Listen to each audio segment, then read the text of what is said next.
말씀의 제목을 이렇게 정했어요. 비로소 내려놓고 드디어 기도할 때에 찾아오는 샬롬, 평화. 비로소 내려놔다. 끝까지 붙잡고 있다가 이제 비로소 내려놓았고요. 버티다 드디어 걱정 그만, 이제 기도 시작할 때에 그러길 잘했다. 우리에게 찾아오는 귀한 평안, 샬롬을 오늘 여러분들과 함께 나누며 오늘도 그 평안을 안고 돌아가실 수 있는 저와 여러분들 되어지기를 원합니다. 오늘 본문을 통하여서 우리는 여전히 붙잡고 있는, 여전히 끊지 못하는 야곱의 습관을 보게 되어져요. 어떤 습관일까요? 11절 보실게요. 그들의 아버지 이스라엘이 그들에게 이르되 그러할진대. 상황이 그러냐? 지금 상황이 그렇게 돌아가는 거야? 그러면 이렇게 해라. 야곱이 하나의 방법을 제안해요. 어떤 솔루션을 주는 겁니다. 너희는 이 땅의 아름다운 소산을 그냥 보자기에 싸서 가는 게 아니라 예쁜 그릇에 잘 담아가지고 내려가서 그 사람에게 예물로 드리는데 어떻게 했느냐? 유향 조금과 꿀 조금과 향품과 모략과 유향나무 열매와 감복숭아. 그러니까 그 당시에 있는 가장 좋고 진귀한 명품 종합 세트를 선물로 갖다 주라. 이것이 야곱의 방법이에요. 그러니까 우리는 생각나죠.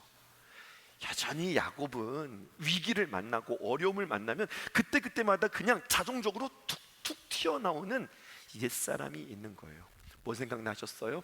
예전에 에서 만날 때 야복강 강가에서 기도하기 전에 그의 방법이 또 지금 되살아나고 있는 거죠. 뇌물로 마음을 부드럽게 한 뒤에 그의 마음을 감동시킨 후에 무슨 이득을 얻어보겠다고 하는 것이, 이것이 야곱의 방법이요 야곱의 마음이라 할 수 있겠습니다. 그 사람이 누구인지 모르고요, 그 총리가 요셉인지도 모르고 이러한 계산, 이러한 소망을 갖는 겁니다. 우리의 모습 아닌가 생각해 봐요. 기도는 기도고, 하나님 의지하는 것은 하나님 의지하는 거고, 또 우리가 관계에서 또 문제에서 풀 때도 그렇고, 애굽 총리에게 곡식을 구할 때도 그렇고, 세상의 문제를 처리할 때는요, 언제나 하나님과 나 사이에, 여러분 이런 말 있죠. 따로 국밥이라고. 기도는 기도대로 하고 하나님 의지하는 건 하나님 의지하는 건데, 세상의 문제 처리할 때는, 관계의 문제를 풀 때는, 애굽의 총리에게 나아갈 때는, 그때는 영적인 방법이 아니라 또다시 육적인 방법들이 동원되어지는 야곱이 우리의 모습은 아닌가 생각하는 거예요. 왜 그렇게 야곱은 이런 방법들을 내려놓지 못하는 걸까요? 그냥 그 사람의 습성과 기질 때문에 그런가? 성경은 아니라고 이야기해요. 그 원인이 12절에 있다고 이야기합니다. 이렇게 이야기하죠. 너의 손에 갑절의 돈을 가지고 너희 자루 아귀의 도로 넣어져 있던 그 돈을 다시 가지고 가라. 혹 잘못이 있었을까 두렵도다. 여러분, 야곱이 지금 이런 방법을 쓰는 이유는 지금 한 가지네요. 혹 잘못이 있었을까? 뭐 한다는 거예요? 두렵도다. 하나님을 신뢰하지만 여전히 세상도 의지하기 때문에 그에게는 두려움이 떠나지 못하고 있는 거예요. 보세요. 서로 반대가 같이 붙어 있는 거예요. 두려움의 반대는 뭐라고 그랬어요? 하나님 의지하는 건데, 이게 계속해서 저울질하는 거예요. 하나님을 많이 의지했다가 하나님을 적게 의지했다가, 이게 우리의 믿음이거든요. 믿음은 가변적입니다. 막 움직여요. 막 커졌다 작았다 그러는 거예요. 근데 믿음이 작아지면 반드시 두려움은 커지게 되어지는 거예요. 그리고 결국 코너에 몰리자 내 자식을 잃게 되어지면 이르리로다 비로소 말하게 되어지는 모습을 보게 되어지는 겁니다. 하나님은요, 기다리셨어요. 무엇을 기다렸느냐? 비로소 내 자식을 잃게 되어지면 잃게 되리로다, 그가 내려놓는 그 말이 있기까지 하나님께서는 기다리셨습니다. 오랜 시간 하나님께서는 기다리셨어요. 주님 손에 맡겨드립니다 라고 하는 말이 그의 귀에 들릴 때까지 하나님께서는 계속해서 깨뜨리시고 압박하시고, 그리고 문제들을 다루어 가시는 모습을 보게 되어지는 거예요. 우리의 인생을 종종 달리기로 표현하고 있는데요. 아주 오래된 일이죠. 2011년도 우리 대구에 세계 육상 대회가 있었습니다. 우리 대한민국은요, 인간 총알이라고 하는 자메이카의 우사인 볼트를 우리 한국 땅에서 볼 수 있다고 하는 기대감으로 온 국민을 들뜨게 했던 100m 육상 결승전 경기가 있었어요. 사진 하나 보여드릴까요? 이 사람 아닌데 제가 사진을 먼저 준비했는데, 현존하는 인류 중에서의 가장 빠른 사나이 우사인 볼트. 이제는 더 이상 우사인 볼트에게 그가 1등이냐 2등이냐 이게 중요한 게 아니었어요. 2009년 독일 베를린에 있었던 제12회 육상 선수권 대회에서 기록을 세웠던 100m 기록이 얼마예요? 9초 58. 9초 58이라고 하는 이 신기록을 다시 세우느냐, 더 이 시간을 단축하느냐, 그리고 그 단축의 역사가 한국에서 일어나느냐, 사람들은 들써 있었습니다. 잠시 그 현장으로 여러분들 초대하겠습니다. 잠깐 볼게요. 2011년 대구 육상 대회의 모습입니다. 미국의 월터 딕스, 프랑스의 르메트레. 자, 스타팅 블록에 발을 갖다 대고 2011 대구 세계 육상 선수권 대회 남자 100m 결승, 5레인의 자메이카 우사인 볼트 이제 출발 준비합니다. 자, 출발했습니다. 우사인 볼트 파울입니다. 우사인 볼트 파울. 예, 파울이에요. 우사인 볼트 플라잉 파울입니다. 실격. 예. 우사인 볼트 실격이에요. 우사인 볼트 플라잉 실격입니다. 이변이군요. 그렇습니다. 네, 갑자기 일어난 사건이라서 여러분들 잘 포착을 못하셨죠. 이런 거예요. 우사인 볼트에게는 하나의 약점이 있었습니다. 어떤 약점이 있느냐면, 그는요 선천적으로 반응 속도가 느린 거예요. 하여튼 달리기 시작하면 엄청나게 빠르게 달리는데, 그런데 문제는 차렷 준비 땅 하면은요, 이것 또한 순발력이거든요. 땅 하는 소리와 함께 팍 튀어나가는데 이 반응 속도가 다른 선수들에 비해서 너무 느린 거예요. 이게 그 사람에게 쓰인 징크스인데, 이것만 제대로 해주면, 이 속도만 제대로 잡아주면은 뭐 뛰는 것은 가장 최고인 거예요. 그렇기 때문에 그에게는 두려움이 있었습니다. 내가 이 소리를 정확하게 듣고 빨리 뛰어야 되는데 반응 속도가 느린다는 것이 그에게 있었어의 두려움이었어요. 그럼에도 불구하고 워낙 그의 체력이 좋고 키도 190이 넘거든요. 그러니까 그가 늘 1등하고 세계 기록을 갱신하게 되었는데, 한국에 있었던 2011년 대구 세계 육상 대회에서 우사인 볼트는 그만 너무 이 두려움, 내가 잘해야지, 내가 반응 속도가 느리면 안 되는데, 이 압박이 있었던 나머지 플라잉 파울이라고 하는, 다시 말해서 신호가 떨어지기도 전에 움직이는 파울을 범해서 경기에서 실격을 당하게 됩니다. 그러니까 화가 나가지고 막 옷 벗고서 막 씩씩거리고 그리고 지금 나가는 모습이 여러분들에게 보여졌던 장면이에요. 우리한테 너무 아쉽죠. 정말로 우사인 볼트를 보기 위해서 어쩌면 그 경기가 열렸다고도 할 수 있겠는데, 그 경기를 제대로 보지 못하고 그냥 파울로만 보게 되어졌던 그 경기. 무엇보다도 가장 아쉬웠던 사람은 우리들이 아니라 우사인 볼트 자기 자신이 아니었을까, 이런 생각을 해보게 되어지는 겁니다. 저는요 이 경기를 직접 그 당시에 보게 되었었는데, 물론 TV로 보았는데요, 여러분, 잘 달린다고 항상 1등 하는 것은 아니구나, 이것을 깨닫게 되었어요. 체력도 중요하죠. 또 반응 속도도 중요하죠. 그런데 우리에게 이것을 가르치는 거예요. 체력도 중요하고 반응 속도도 중요하지만 무엇보다도 무엇이 중요하냐? 마음이 중요한 거예요. 마음이 중요한 겁니다. 그 마음의 두려움을 몰아내는 것, 무엇보다도 승리의 아주 중요한 요소였음을 보게 되어집니다. 마찬가지예요. 하나님은 우리의 삶에 우연이라고 하는 것들을 허락하지 않으십니다. 여러분, 다 이유가 있고 하나님의 계획과 과정 가운데서 우리에게 모두 다 일어나는 일들이거든요. 때로는 우리의 환경을 통하여서 나를 위로하고 격려해 주시기도 하시고, 때로는 아프지만 그 환경을 통하여서 깨닫기도 하시고 다듬기도 하시고, 때로는 꾹 눌러 놓으시기도 하시고. 그런데 여러분, 키에르케고르는 우리에게 이렇게 이야기했어요. 사람에게서 가장 무섭고 두려운 것은 뭐냐? 바로 죽음에 이르는 병, 절망이라고 그랬는데요, 이건 철학자의 이야기고요.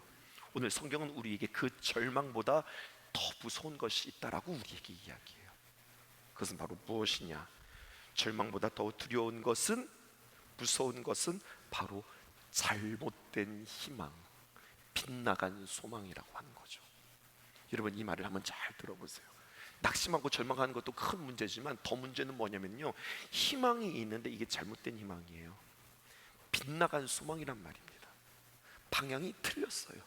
그렇기 때문에 계속해서 소망을 추구하고, 그리고 계속해서 그 희망을 따라가면 따라갈수록 방향이 틀려졌기 때문에, 빗나갔기 때문에 계속해서 그 목적지와 멀어지게 되어지는 거예요. 빨리 달리면 빨리 달릴수록 그 희망과 소망에서 더 멀어지게 되어지는 상황이죠. 뭡니까? 이겁니다. 내 스스로 복을 결정하고 내 스스로 하나님에 대해서 오해해서 나에게 잘못된 희망, 그 잘못된 희망을 가지고 잘못된 열심으로 하나님 앞에 나아가는 겁니다. 빗나간 소망을 품으며 두 손 불끈 쥐고, 그리고 열심히 신앙생활하는 거예요. 여러분, 이게 얼마나 참혹하고 이게 얼마나 큰 문제인지 모르는 거예요. 하나님 편에서는요, 사실 성공과 실패, 이게 큰 문제가 아닙니다. 큰 관심거리가 아니에요. 하나님 편에서 있어서는 그렇죠. 왜냐하면 성공 같으나 하나님 편에서 볼 때는 별 볼 일 없는 거고, 실패 같으나 그거 아무것도 아니에요, 하나님 보실 때에. 왜냐하면 그것을 통하여서 나에게 전환이 될 수 있는 기회고, 회복이 우리에게는 보석과 같이 우리에게 찾아오는 하나님의 역사가 있기 때문에 그렇습니다. 아예 성도의 삶에는요, 주님과 함께하는 한 실패라는 것은 없는 거예요. 왜냐하면 하나님이 우리 아버지 되시니까. 하나님의 관심은 우리가 이 땅에서 성공하느냐 실패하느냐가 아니에요. 하나님의 관심은 우리가 이 땅에서 믿음을 가지고 살아가느냐, 이것이 하나님의 관심이에요. 그리고 믿음을 가진 자는 두려워하지 않는다는 거예요. 믿음을 가진 자는 잘못된 빗나간 소망을 갖지 않는다는 거예요.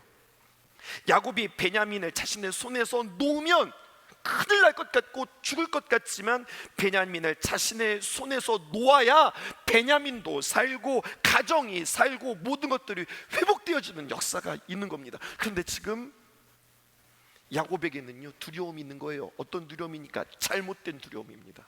이거 놓치면 큰일 난다, 이러다가 뺏기면 진짜 나는 2번 죽는다, 이런 두려움, 잘못된 생각과 그리고 잘못된 자신의 어떤 집착이 이렇게 되어지는 거죠.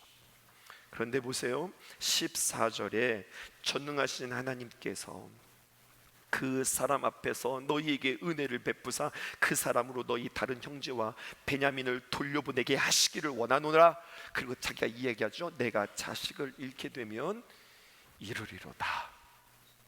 부둥켜 안고 고민하고 애쓰고 막 몸부림치다가 드디어 그는 부르는데 무엇을 부릅니까? 전능하신 하나님을 고백하는 거예요. 전에 한번 가르쳐 드렸는데요, 전능하신 하나님이라는 뜻의 표현이 있었죠. 그게 뭐라고 그랬습니까? 엘샤다이. 엘샤다이, 이게 무슨 뜻이냐면 전능하신 하나님이라고 하는 뜻이에요. 전능하신 하나님께서 뭐를 베푸사? 은혜를 베푸사. 그러니까 우리에게 필요한 것은 은혜거든요. 방법이 아니라 하나님의 은혜거든요. 전능하신 하나님께서 은혜를 베푸사 애굽의 총리가 너희 다른 형제와 베냐민을 돌려보내게 하기를 내가 원한다. 이제 야곱이 몰리다가 다 내려놓고 고백하는 거예요. 그런데 여기에도 참 표현이 묘해요. 뭐가 묘하냐? 야곱이 다 내려놓은 것 같지만 뿌리 깊게 박혀있는 그의 연약함, 편애가 여전히 있음이 여러분들 발견되어 주세요. 시므온을 뭐라고 이야기합니까? 다른 형제라고 말해요. 14절 다시 한번 띄워주실까요? 그 사람으로 너희 다른 형제와 베냐민을 돌려보내게 하기를 원하니라. 지금 시몬이 붙잡혔잖아요. 그리고 베냐민도 가서 붙잡히게 되어질 텐데 풀려 나오는데 이렇게 해야 사실은 정상이죠. 그 사람으로 우리 시몬과 우리 베냐민이 돌려보내게 되어지기를 내가 원한다. 그렇게 이야기하는데 시몬은 실명이 거론되어지는 것이 아니라 너의 다른 형제, 그리고 베냐민은 베냐민, 실명을 거론하는 거예요. 여러분, 거의 병에 가깝습니다. 그렇게 환도뼈가 깨지고 난리 법석을 떨었어도 여전히 라헬 라헬. 나에게 유일한 아내는 4명 중에서 라헬밖에 없는 거예요. 나머지는 아내도 아닌 거예요. 그러니까 나에게 아내는 라헬인 거예요. 나에게 유일한 자식은 12아들이 내 자식이 아니라 라헬이 낳은 자식 요셉과 베냐민만 내 아들인 거예요. 나머지는 자식도 아닌 거예요. 라헬이 낳은 요셉, 라헬이 낳은 베냐민, 이 편애를 끊어내지 못하는 야곱을 우리는 보게 되어집니다. 그래도 많이 고쳐져서 깨어져서 성숙했지만 여러분, 여전히 깨지지 못하고 고쳐지지 못하는 야곱의 모습을 보면서 우리는 우리 자신을 보셔야 하겠습니다. 야곱을 보세요. 마지노선이 있어요. 물질까지는 보내줄 수 있다는 거예요. 진귀한 아주 특산품을 모아 종합 선물 세트를 만들어서 그런 거 주는 거는 문제가 아니에요. 이게 쉬운 거 아니거든요. 근데 그런 거 주는 거는 문제가 아니에요. 근데 뭐가 문제느냐? 베냐민을 보낸다는 것, 이것은 안 될 일이라고 그는 생각하는 거죠. 그러다가 어쩔 수 없이 보내는데, 보내면서도 다른 형제와 베냐민이라고 하는 말하는 그 야곱을 보세요. 그러니까 지금 요셉의 형제들이 지금 다 듣고 있는데 그들이 듣든 말든 전혀 상관하지 않고 그냥 우리 베냐민, 그리고 너희 형제들 이렇게 표현하고 있으니, 이 시국에서 이 형제들이 지금 참 가슴이 아프지만 아버지가 그렇게 이야기하는 것을 들을 때에 이들은 또 상처가 아닐까라는 생각이 드는 거죠. 자, 우리 생각을 거꾸로 돌려 과거로 넘어가 보십시다. 이러한 야곱의 편애 때문에 결국 요셉이 팔린 거 아니에요? 그런 거죠. 요셉의 형제들이 시기하고 결국 미워함으로 말미암아 요셉이 팔린 거잖아요. 팔아버리고 야곱에게는 와서 짐승에 찢겨서 죽었습니다. 어떻게 했어요? 이 형제들이 거짓말했어요. 그래서 야곱은 정말 찢겨 죽은 줄 알고 큰 아픔과 고통에 빠져 있었어요. 그런데 그렇게 고통스러워하는 그 아버지의 그 고통을 보면서 이 요셉의 형제들이 묘한 감정들이 다시 한번 그들 마음 가운데 있는 거예요. 가만히 그 이후로부터 이 형제들이 아버지를 대하는 태도를 보면 아버지는 변하지 않았는데 여전히 편애를 하고 있는데 아버지를 대하는 태도가 조금씩 달라지는 요셉의 형제들의 모습을 보게 되어져요. 아버지를 걱정해요. 아버지의 편애와 집착은 그냥 여전해요. 그런데 아버지를 향한 이 아들들의 마음들은 바뀌기 시작하는 것을 우리는 보게 되어집니다. 이런 감정을 한번 생각해 보세요. 그 아버지 말이에요. 그 편애 때문에 지겨워 죽겠고 미워 죽겠고 보기 싫어 죽겠고, 그래서 어떻게 했습니까? 팔기까지 했는데 그 편애는 여전히 지금도 존재하고 있고, 반면 그렇게 잃은 그 아들로 인하여서 고통당하는 그 아버지를 보는데 이 형제들의 마음이 진짜 지겹다 라고 하는 마음보다는 이상한 그 아버지를 향한 연민과 불쌍한 마음들이 그들 마음 가운데 생긴다는 거죠. 저렇게 집착하는 거 너무 싫은데, 싫으면서도 그 아버지의 모습이 어떻게 느껴지는 거예요? 긍휼하게 여겨지고 불쌍히 여겨지는 거예요. 여러분, 성도와 성도 사이에 우리는 일해야 된다고 생각하는 거예요. 서로 바라고 서로 기대하는 바에 있어서 여러분, 이런 말이 있어요. 당위적 기대라는 게 있어요.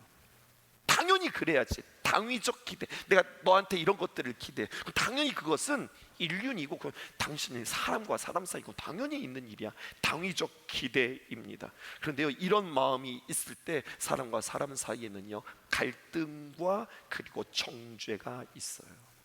그런데 성도와 성도 사이에 이래야만 되지, 사람은 이러는 거, 예수 믿는 사람이 이래야 되지, 이런 것이 아니라 이랬으면 좋겠다, 우리 예수 믿는 사람들이 사람과 사람 사이에 이렇게 되었으면 좋겠어 라고 이야기한다면 서로 바라고 서로 기대하는 바, 서로에 대한 당위적 기대가 아니라 소망적 기대라는 게 있어요. 그리고 이런 마음은 무엇을 낳게 되어지냐면 긍휼을 낳게 되어진다고요. 사랑하는 성도 여러분, 당위적 기대에서 소망적 기대로, 정죄와 갈등에서 이 요셉의 형제들처럼 그의 마음 가운데 어느새 밉고 미운 거지만, 어쩔 수 없는 건 어쩔 수 없는 거지만 어느새 그들의 마음 가운데 미움이 긍휼로 바뀌는 귀한 역사. 쉽지 않지만 그래서 우리는 많이 기도해야 하고 또 기도해야 합니다. 그래서 성경은 우리에게 이렇게 이야기하고 있어요. 복 있는 사람이 누구냐? 긍휼히 여기는 자는 복이 있나니 그들이 긍휼히 여김을 받을 것이며. 여러분, 사람 중에 그 어떤 누구도 긍휼이 필요하지 않은 사람은 없습니다. 제가 지금 이중부정하는 거예요.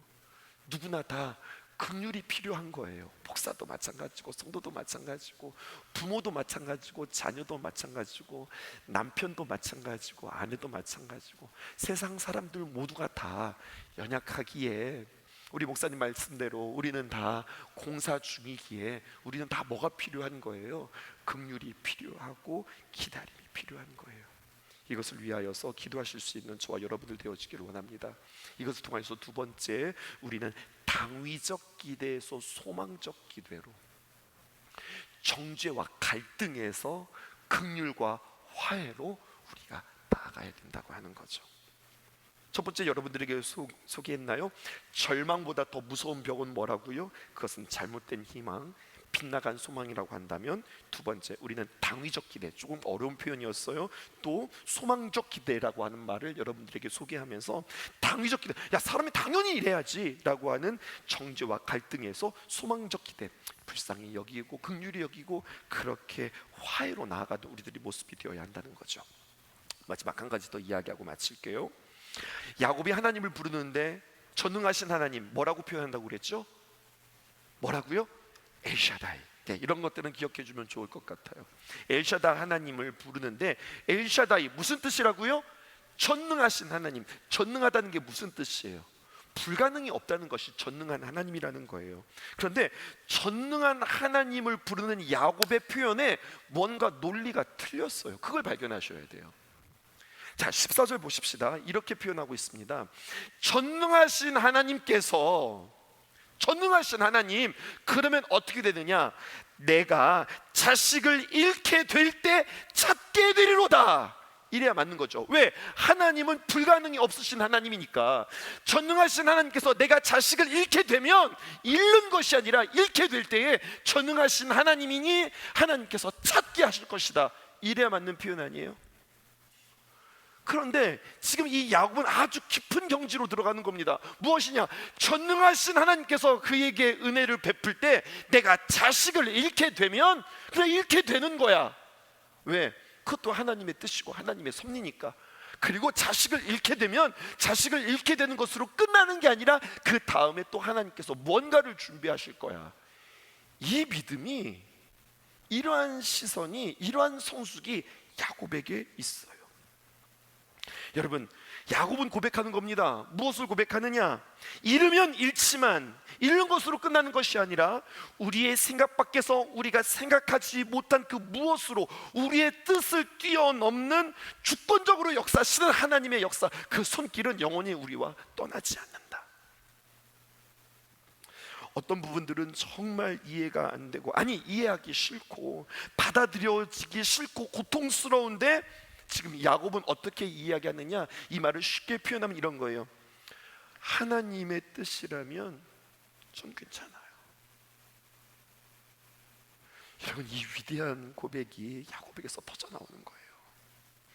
하나님이 그를 꼭 누르고 고통 가운데, 나중에 이 야곱이 이 바로 왕 앞에 서서 모든 것들이 다 해결되어지고 날 때에, 그래 어르신 어떻게 사셨어요? 그랬더니 야곱이 한마디 합니다. 참 험악한 세월 살았습니다. 표현하거든요. 근데 험악한 것은 그냥 험악한 것으로 끝나는 게 아니라 그 험악한 세월 속에서 이렇게 놀라운 신앙의 고백, 이건 그냥 멋진 말이 아니거든요.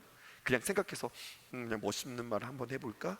이게 아니라 정말 진귀한 이야기들이, 아주 깊은 고백들이 나오는 거예요. 뭐라고 이야기해요? 하나님 뜻이라면 저는 괜찮아요. 이걸 고백하는 겁니다. 내가 자식을 잃게 되면 이르리로다. 하나님 저 괜찮아요. 하나님은 전능하신 하나님이니까 이것을 고백하는 거죠.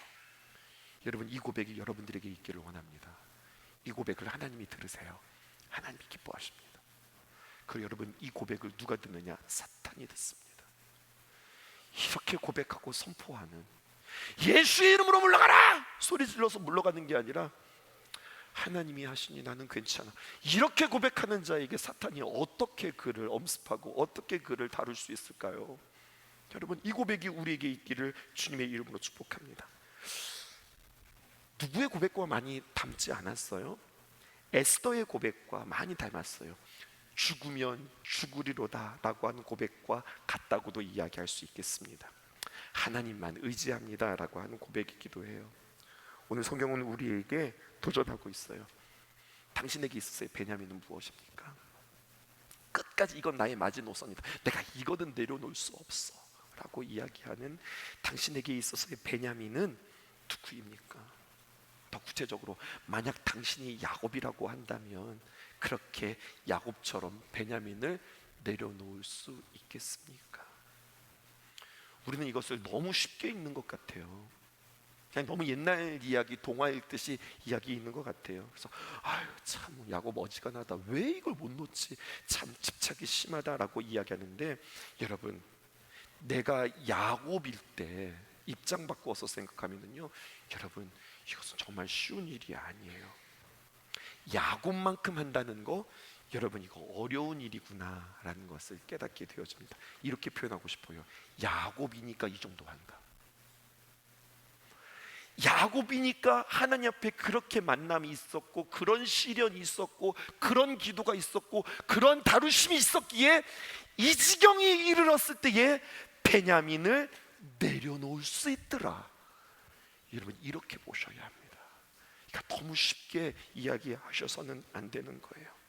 14절에 내가 자식을 잃게 되면 이르리라 라고 하는 고백이 비로소 그의 입술에 고백되어지기까지 너무나 많은 수고와 고통과 많은 환경을 주님께서는 그에게 다루심이라고 하는 그 단어에 다 포함시켜서 그를 만들어가기 시작했다는 거죠. 주님 손에 맡겨드릴 때에 가장 안전하고, 주님 손에 있을 때 모든 것들이 풀리고 평안을 되찾는다고 하는 오늘 이 말씀, 오늘 여러분들과 다시 한번 나누면서 마지막, 남의 입장에서 나의 입장이 될 때, 역지사지라는 말 아시죠? 여러분, 굉장히 멋있는 말인 것 같아요. 다른 사람 입장이 나의 입장이 될 때 새로운 발견이 있고요, 또 고민해서 기도로 나아갈 때에 비로소 평안을 얻게 되어집니다. 잘 아는데 딱 당하면은 잘 안 되는 경우들이 많이 있거든요. 고민 있으세요? 걱정 있으세요? 속상한 일들 있으세요? 여러분들, 그것을 그냥 고민하고 어떻게 그럴 수 있지? 계속해서 떠오르고 속상해하고 속상해하는 것이 아니라, 그것을 가지고 기도로 나아갈 때에 비로소 평안을 하나님께서 우리에게 선물로 주실 겁니다. 내가 쥐고 내가 고민하고 있는 것들을 돌아볼 수 있기를 주님의 이름으로 축복해요. 사랑하는 우리 신성의 성도 여러분, 나는 고민하는 사람인가 기도하는 사람인가? 오늘 주님께서 우리에게 오셔서 너 고민할래 기도할래? 주님께서 물으신다면 정답은 알고 있는 거죠. 정답은 알고 있는 거죠. 그렇게 정답으로 나아가는 저와 여러분들 되어지기를, 그렇게 우선순위를 잘 선택하는 저와 여러분들 되기를 주님의 이름으로 축복합니다.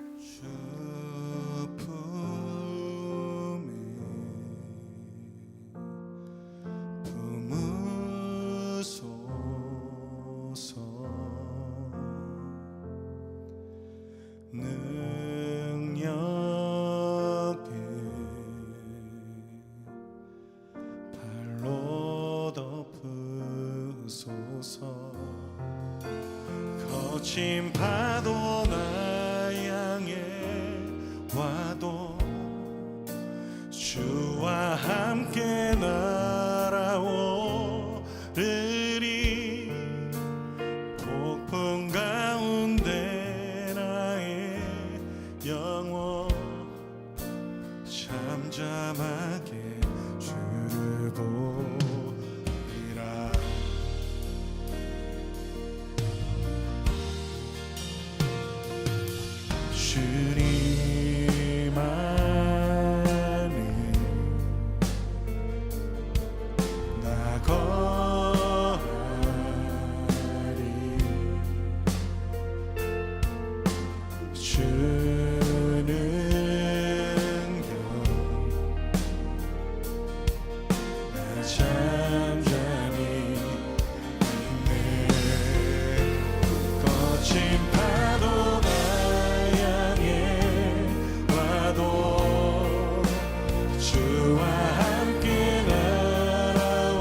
나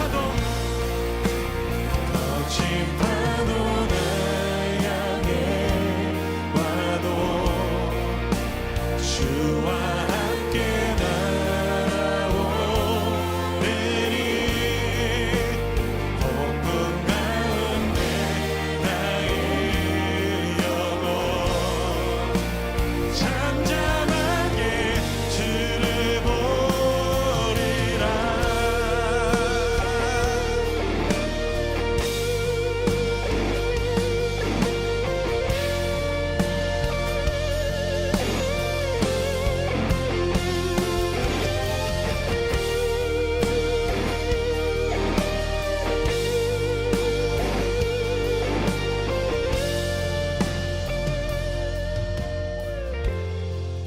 주님 안에 주님 안에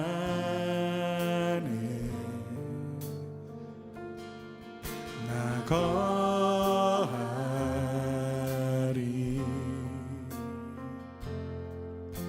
주는요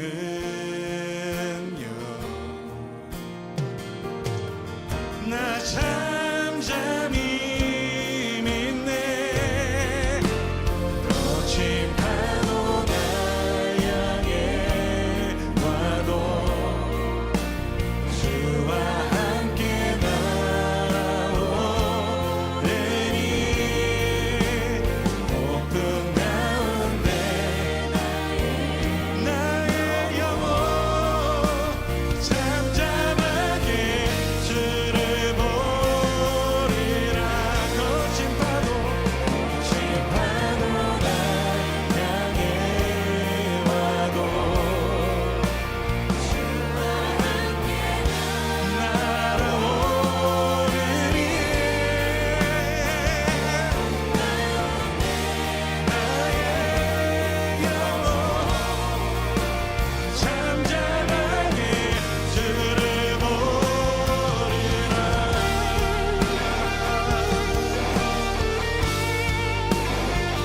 잠잠하게 주 보리라.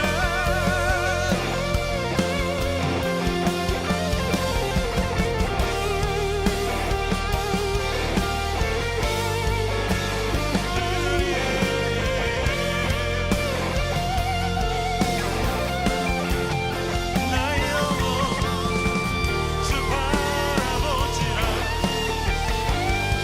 나의 삶과 나의 구원 되시네.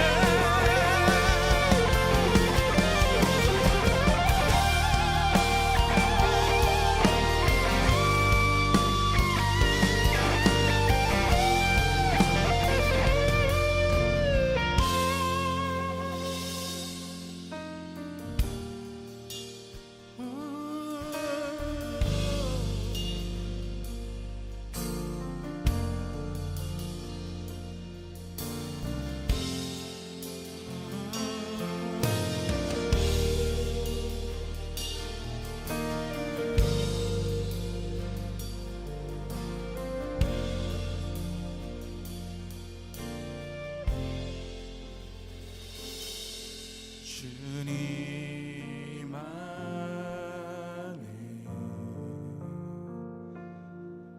나 거하리.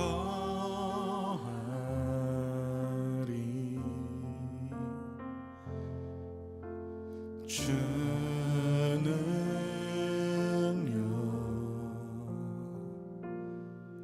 나 잠잠히 믿네. 거친 파도 나 향해 와도 주와 함께 날아오르니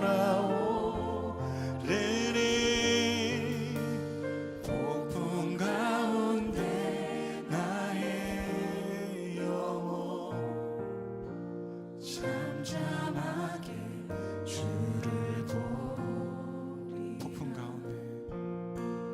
폭풍 가운데 나의 영혼 잠잠하